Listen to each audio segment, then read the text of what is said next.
Welcome to Bible Orthodoxy YouTube program. Today grace to you. ఈరోజు కూడా దేవుని పిల్లలారా మీతో ఒక ప్రాముఖ్యమైన విషయాన్ని పంచుకోవాలని ఆశిస్తున్నాను.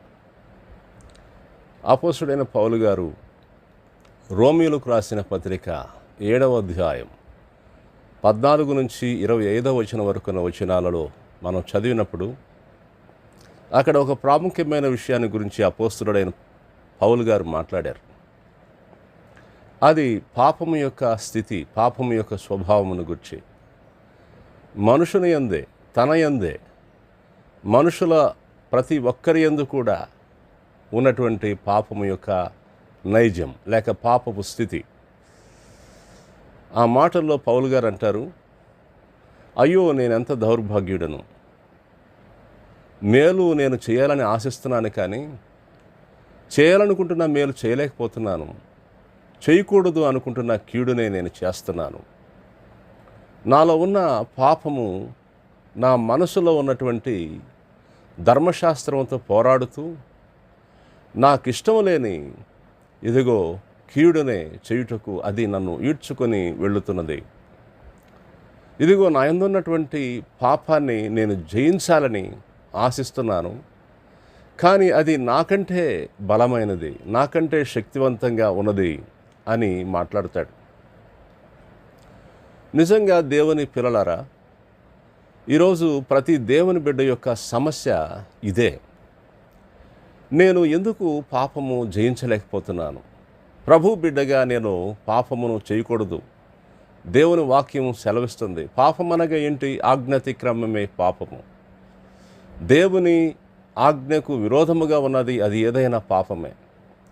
దేవుని పిల్లలు ఈరోజు పాపాన్ని జయించాలని ప్రయత్నిస్తున్నారు, కానీ జయించలేకపోతున్నారు. దాని గురించి ఒక ఆలోచన దేవుని పిల్లలకి, నేనెందుకు పాపాన్ని జయించలేకపోతున్నాను? ఇదిగో పాపమును నేను జయించలేను, ఇక నేను పాపము జయించలేనులే, ఈ పాపంలోనే మనము కొనసాగుతామేమో అని అనుకునేవాళ్ళు కూడా ఉన్నారు. చూడండి, పాపము భయంకరమైనది, పాపము తీవ్రమైనది. దేవుని పిల్లలు పాపాన్ని జయించాలే కానీ పాపము చేయకూడదు. థామస్ వాట్సన్ అనే గొప్ప దైవజనుడు ఒక మాట చెప్తాడు, ఇదిగో దేవుని పిల్లలారా, పాపము ఎంత నికృష్టమైనదో, ఎంత భయంకరమైనదో, ఎంత తీవ్రమైనదో, దాని కొరకు చెల్లించబడిన వెల విస్తారతను బట్టైనా అది ఎంత తీవ్రమైనదో తెలుసుకో. ఏంటి దాని కొరకు చెల్లించబడిన వెల అనంటే, ప్రభు అయిన యేసుక్రీస్తు వారి యొక్క ప్రశస్తమైన రక్తం, అమూల్యమైన రక్తం, యవన రక్తం, ప్రభు రక్తం, దాని కొరకు చెల్లించాల్సి వచ్చింది. పాపము తీవ్రమైనది, పాపము హానికరమైనది, పాపము దేవునికి దుఃఖాన్ని కలిగించేది, పాపము మనుషుని నాశనం చేసేది, పాపము మనుషునికున్న అమూల్యమైనటువంటి వాటన్నిటినీ తన చేతులతోనే నాశనం చేసేటట్లుగా మనుషుని నడిపించేది పాపం. కనుక పాపాన్ని దేవుని పిల్లలు చేయకూడదు. హెబ్రీయులకు రాసిన పత్రిక 12వ అధ్యాయం 4వ వచనాన్ని మనం చదివినప్పుడు అక్కడ ఒక మాట ఉన్నది, పాపముతో పోరాడటములో లేక పాపమును ఎదిరించుటలో రక్తము కారునంతగా ఇంకా దాన్ని మీరు ఎదిరించలేదు అని అంటాడు. దేవుని పిల్లలు పాపమును ఎదిరించాల్సిన విషయంలో అవసరమైతే రక్తము కారునంతగా దాన్ని ఎదిరించి జయించాలి. యేసు ప్రభు పాపమును జయించినవాడు. ఆయన విజయం నీది, మనది, ప్రతి క్రైస్తవునిది. ప్రతి దేవుని బిడ్డకు ఆయన విజయం చెందుతుంది. అయినప్పటికీ దేవుని పిల్లలు శరీరముతో జీవించే ఈ జీవిత కాలంలో కూడా పాపాన్ని జయించాలి.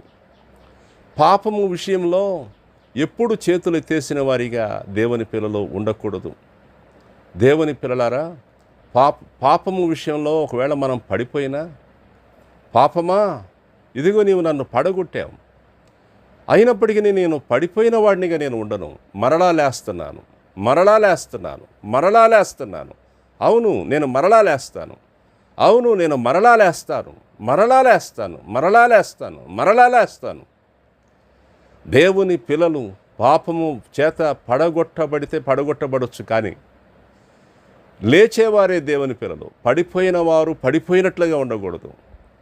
చూడండి, ఎప్పటి వరకు ఈ స్థితి అనంటే, ప్రభు యొద్దకు చేరే వరకు దేవుని పిల్లల యొక్క పోరాటం ఇదిగో పాపం విషయంలో ఉంటుంది. బ్రతికినంతకాలం, ఈ లోకంలో మనం ఉన్నంతకాలం, ప్రభు యొద్దకు చేరే పర్యంతం పాపం విషయంలో పోరును కలిగిన వారం మనం. ఇదిగో పాపం మీద జయం మనకు కలుగుతూ ఉంటుంది. కొన్నిసార్లు అపజయం కలుగుతుంది, కానీ దాన్ని జయిస్తూ ముందుకు వెళ్ళాల్సినటువంటి వాడే, ఇదిగో ముందుకు వెళ్ళాల్సినటువంటి వారే క్రైస్తవులైన దేవుని పిల్లలు. కనుక దేవుని పిల్లలారా, పాపమును మనం జయించాలి. ప్రభువా, ఈ పాపమును జయించుటలో నాకు కృపను చూపించు, మార్గాన్ని చూపించు అని మనము ప్రార్థించినట్లయితే తప్పక ప్రభు కృప మనకు అనుగ్రహించబడుతుంది. దేవుడు అలాంటి కృప మనకు దయచేయనుగాక. May the Lord God bless you. ప్రభువా, మీకు స్తోత్రం. ఈ పిల్లలను దీవించండి, ఈ దినమంతా వారిని బలపరచండి. పాపపు శక్తి మీద వారికి విజయాన్ని దయచే. పాపముతో కూడా పోరులో వారిని గెలిపించండి, గెలుచినట్లు చేయండి. ఇదిగో పాపముతో పోరు విషయంలో మంచి అవగాహన మీ పిల్లలకు దయచే. యేసు పరిశుద్ధ నామంలో ప్రార్థిస్తున్నాను తండ్రి, ఆమెన్.